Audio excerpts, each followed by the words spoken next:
Late last night and early today, at my direction, the United States Armed Forces conducted an extraordinary military operation in the capital of Venezuela. Overwhelming American military power, air, land, and sea, was used to launch a spectacular assault, and it was an assault like people have not seen since World War II. It was a force against a heavily fortified military fortress in the heart of Caracas to bring outlaw dictator Nicolas Maduro to justice. This was one of the most stunning, effective, and powerful displays of American military might and competence in American history. No nation in the world could achieve what America achieved yesterday, or frankly, in just a short period of time. All Venezuelan military capacities were rendered powerless as the men and women of our military, working with U.S. law enforcement, successfully captured Maduro in the dead of night, captured along with his wife, Celia Flores, both of whom now face American justice. Maduro and Flores have been indicted in the Southern District of New York, Jay Clayton, for their campaign of deadly narco-terrorism against the United States and its citizens. 美国对委内瑞拉实施军事打击，并带领委内瑞拉的总统马杜洛。目前马杜洛的夫妇呢，稍早已经抵达了美国纽约空军的国民警卫队基地。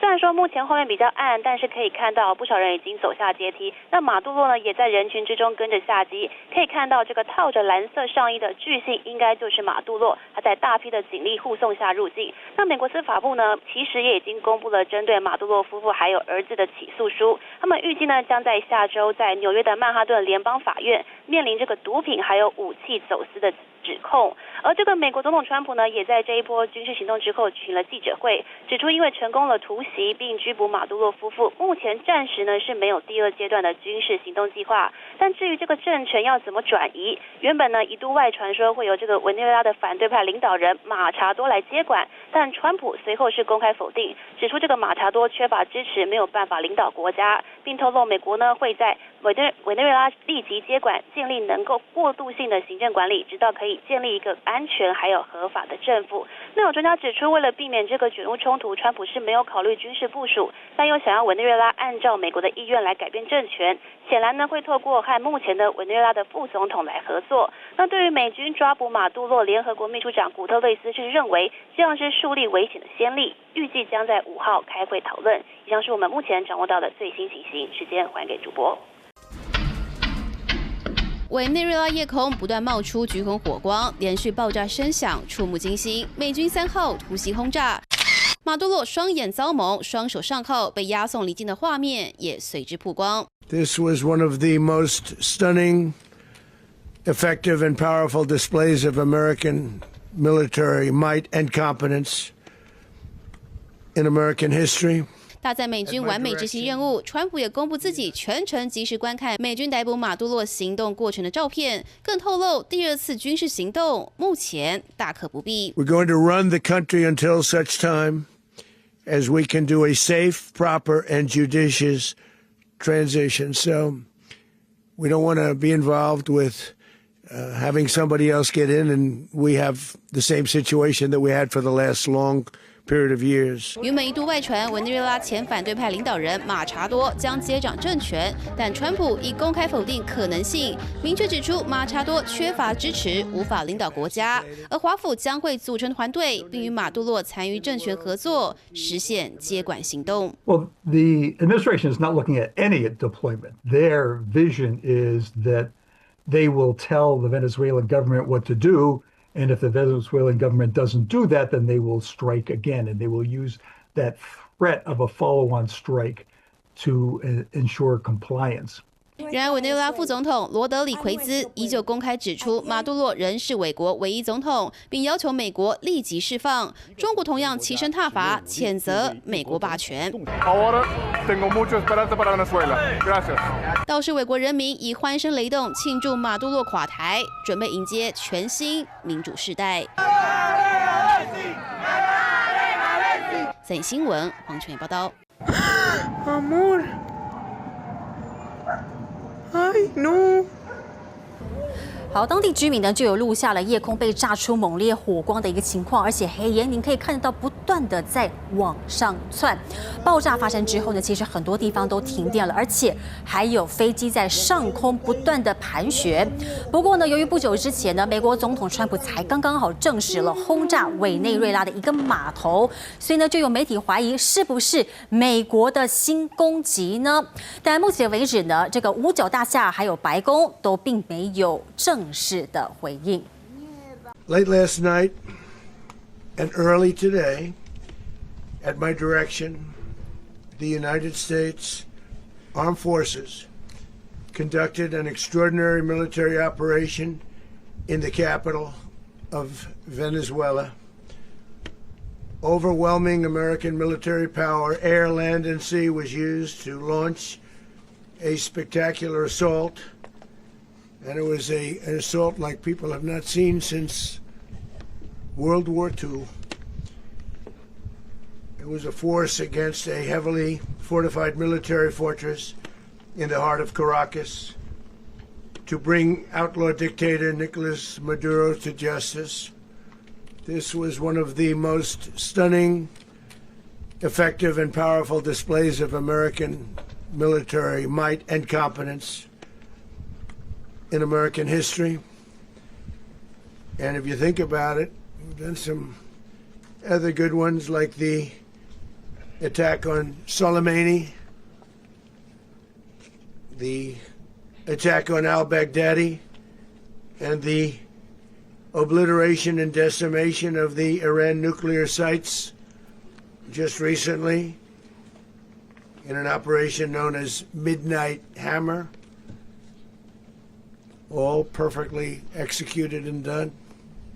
No nation in the world could achieve what America achieved yesterday, or frankly in just a short period of time. All Venezuelan military capacities were rendered powerless as the men and women of our military, working with U.S. law enforcement, successfully captured Maduro in the dead of night. It was dark. The lights of Caracas were largely turned off due to a certain expertise that we have. It was dark and it was deadly. But captured along with his wife, Celia Flores, both of whom now face American justice. Maduro and Flores have been indicted in the Southern District of New York, it's Jay Clayton, for their campaign of deadly narco-terrorism against the United States and its citizens. I want to thank the men and women of our military who achieved such an extraordinary success overnight with breathtaking speed, power, precision, and competence. You rarely see anything like it. You've seen some raids in this country that didn't go so well. They were an embarrassment.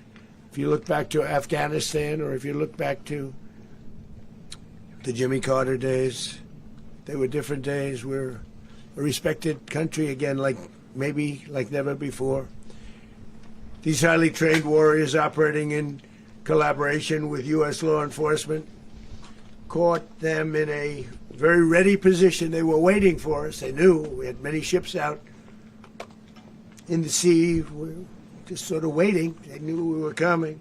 So they were in a ready, what's called a ready position.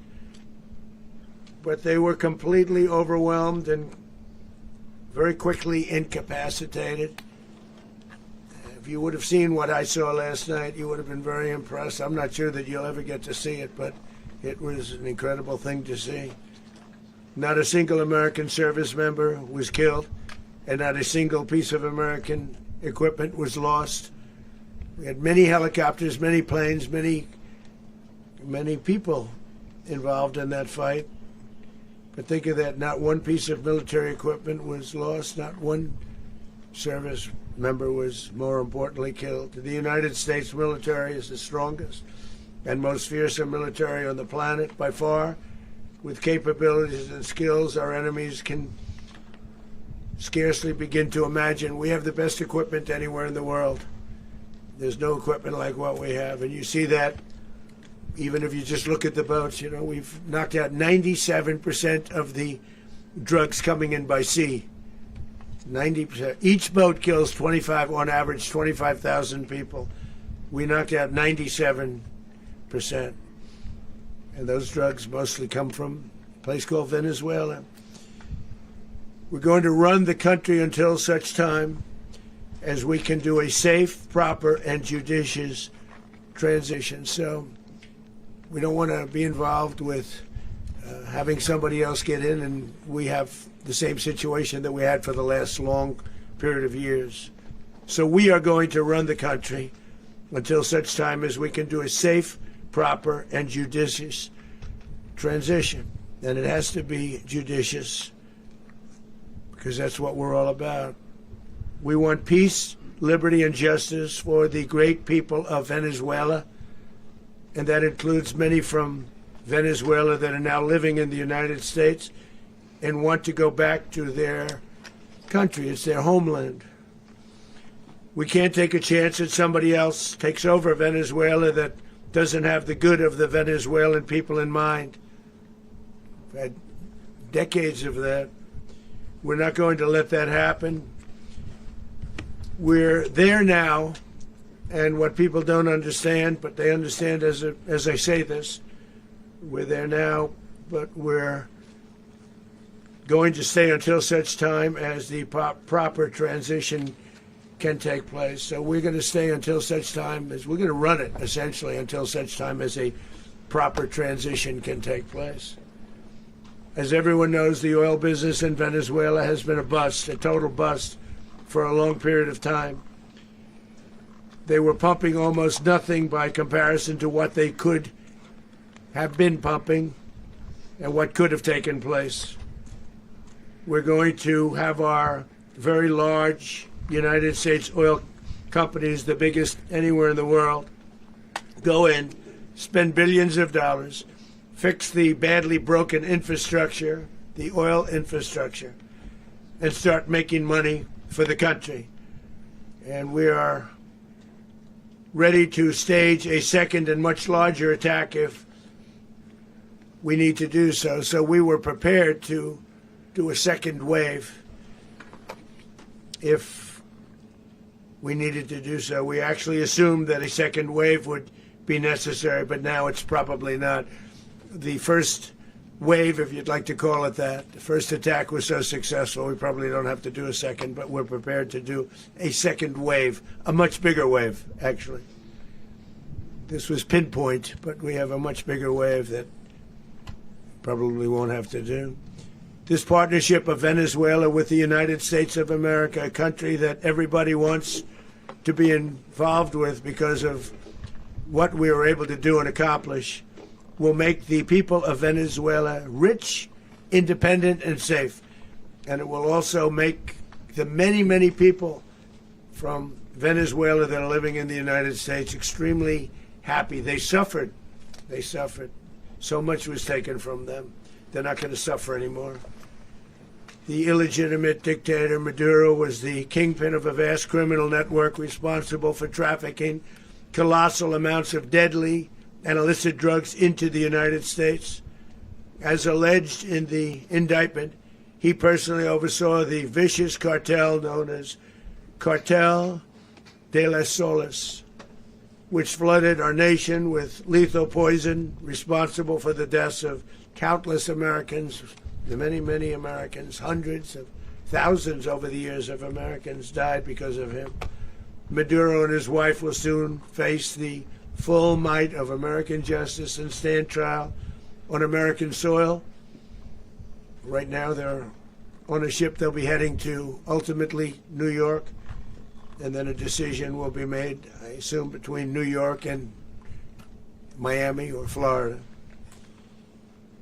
But we have people where the overwhelming evidence of their crimes will be presented in a court of law. And I've seen it. I've seen what we have. It's both horrible and breathtaking that something like this could have been allowed to take place. For many years after his term as president of Venezuela expired, Maduro remained in power and waged a ceaseless campaign of violence, terror, and subversion against the United States of America, threatening not only our people, but the stability of the entire region. And you all saw it. In addition to trafficking gigantic amounts of illegal drugs that inflicted untold suffering and human destruction all over the country, all over in particular the United States, Maduro sent savage and murderous gangs, including the bloodthirsty prison gang, Tren de Aragua, to terrorize American communities nationwide, and he did indeed. They were in Colorado. They took over apartment complexes. They cut the fingers off people if they called police. They were brutal, but they're not so brutal now. And I just have to congratulate our military, Pete and everybody, and our National Guard, because the job that they've done, whether it's in Washington, D.C., where we have a totally safe city, where it was one of the most unsafe cities anywhere in the world, frankly, and now we have no crime in Washington, D.C. We haven't had a killing. We had the terrorist attack a few weeks ago. A little bit of a different kind of a threat, but we haven't had a killing in a long period of time, 6-7 months. We used to have two, on average, 2 a week in Washington, our capital. We don't have that anymore. The restaurants are opening. Everyone's happy. They're going, they're walking their daughters, they're walking their children, their wives. They walk to restaurants. Restaurants are opening all over Washington, D.C. So I want to thank the National Guard. I want to thank our military. And I want to thank law enforcement. Been amazing. And they should do it with more cities. We're doing it, as you know, and we're doing it in Memphis, Tennessee right now, and crime is down. We've just sort of started a few weeks ago, but crime is down now 77%. And the governor of Louisiana called, great person, and he wanted us to help him, as you know, in a certain very nice part of Louisiana. And we have done that. It was a rough section, and we have crime down. I understand it's down to almost nothing already after 2.5 weeks. New Orleans, it's down to almost nothing, and we've only been there for 2.5 weeks. Can't imagine why governors wouldn't want us to help. We also helped, as you know, in Chicago, and crime went down a little bit there. We did a very small help because we had no working ability with the governor. The governor was a disaster, and the mayor was a disaster, but it knocked down crime. But we're pulling out of there. When they need us, we'll know. You'll know. You'll be writing about it. And likewise, Los Angeles, where we saved Los Angeles early on, where the head of the police department made a statement that if the federal government didn't come in, we would have lost Los Angeles. That's long after the fires. That's when they had the riots in Los Angeles. We did a great job. Got no credit for it whatsoever, but that's okay. It doesn't matter. We don't need the credit. But we'll be pulling out when they need us. They'll call, or we'll go back if we have to. We'll go back. But we did a great job in various cities.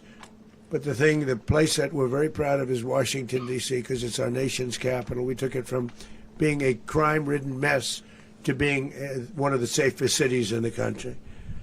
But the gangs that they sent raped, tortured, and murdered American women and children. They were in all of the cities I mentioned, Tren de Aragua. And they were sent by Maduro to terrorize our people, and now Maduro will never again be able to threaten an American citizen or anybody from Venezuela. There will no longer be threats. For years I've highlighted the stories of those innocent Americans whose lives were so heartlessly robbed by this Venezuelan terrorist organization. Really one of the worst. One of the worst, they say the worst. Americans like 12-year-old Jocelyn Nungary from Houston. Beautiful Jocelyn Nungary, what happened to her?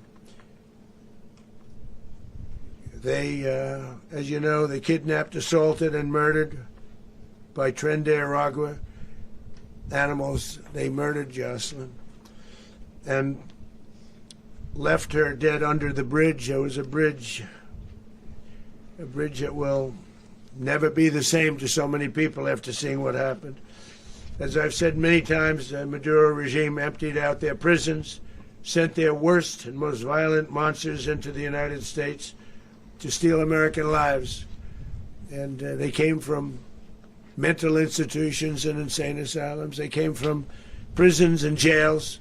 The reason I say both, they sound similar. Actually, prisons a little bit more hostile, a little bit tougher.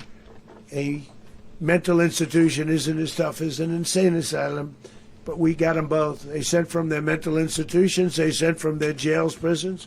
They were drug dealers. They were drug kingpins. They sent everybody bad into the United States, but no longer. And we have now a border where nobody gets through. In addition, Venezuela unilaterally seized and stole American oil, American assets, and American platforms, costing us billions and billions of dollars. They did this a while ago, but we never had a president that did anything about it. They took all of our property. It was our property. We built it. And we never had a president that decided to do anything about it. Instead, they fought wars that were 10,000 miles away. We built Venezuela oil industry with American talent, drive, and skill, and the socialist regime stole it from us during those previous administrations, and they stole it through force. This constituted one of the largest thefts of American property in the history of our country. Considered the largest theft of property in the history of our country. Massive oil infrastructure was taken like we were babies, and we didn't do anything about it. I would have done something about it. America will never allow foreign powers to rob our people or drive us back into and out of our own hemisphere. That's what they did. Furthermore, under the now deposed dictator Maduro, Venezuela was increasingly hosting foreign adversaries in our region and acquiring menacing offensive weapons that could threaten U.S. interests and lives. And they used those weapons last night. Potentially in league with the cartels operating along our border. All of these actions were in gross violation of the core principles of American foreign policy, dating back more than 2 centuries. And not anymore. All the way back, it dated to the Monroe Doctrines. And the Monroe Doctrine is a big deal. But we've superseded it by a lot. By a real lot. They now call it the Monroe Document. I don't know. It's Monroe Doctrine. We sort of forgot about it. It was very important, but we forgot about it. We don't forget about it anymore. Under our new national security strategy, American dominance in the Western Hemisphere will never be questioned again. Won't happen. So just in concluding, for decades, other administrations have neglected or even contributed to these growing security threats in the Western Hemisphere. Under the Trump administration, we are reasserting American power in a very powerful way in our home region.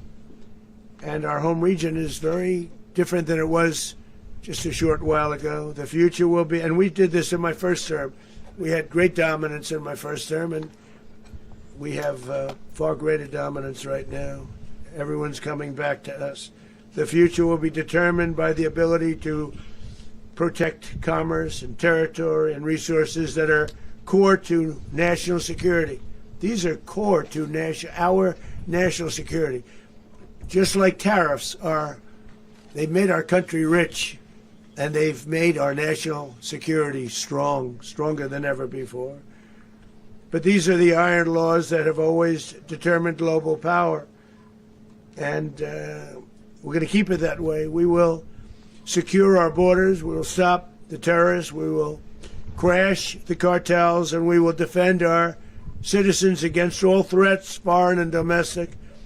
Other presidents may have lacked the courage or whatever to defend America, but I will never allow terrorists and criminals to operate with impunity against the United States.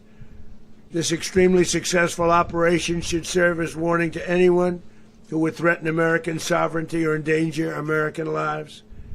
Very importantly, the embargo on all Venezuelan oil remains in full effect. The American armada remains poised in position, and the United States retains all military options until United States demands have been fully met and fully satisfied. All political and military figures in Venezuela should understand what happened to Maduro can happen to them, and it will happen to them if they aren't just fair, even to their people. The dictator and terrorist, Maduro, is finally gone in Venezuela. People are free. They're free again. It's been a long time for them, but they're free. America is a safer nation. This morning, it's a prouder nation this morning because it didn't allow this horrible person and this country that was doing very bad things to us. It didn't allow it to happen. And the Western Hemisphere is right now a much safer place to be. So I want to thank everybody for being here. I want to thank General Raisin Kane. He's a fantastic man. I've worked with a lot of generals. I worked with some I didn't like. I worked with some I didn't respect. I worked with some that just weren't good. But this guy is fantastic. I watched last night one of the most precise attacks on sovereignty. I mean, it was an attack for justice. And I'm very proud of him, and I'm very proud of our Secretary of War, Pete Hegseth, who I'm going to ask to say a few words. Thank you very much.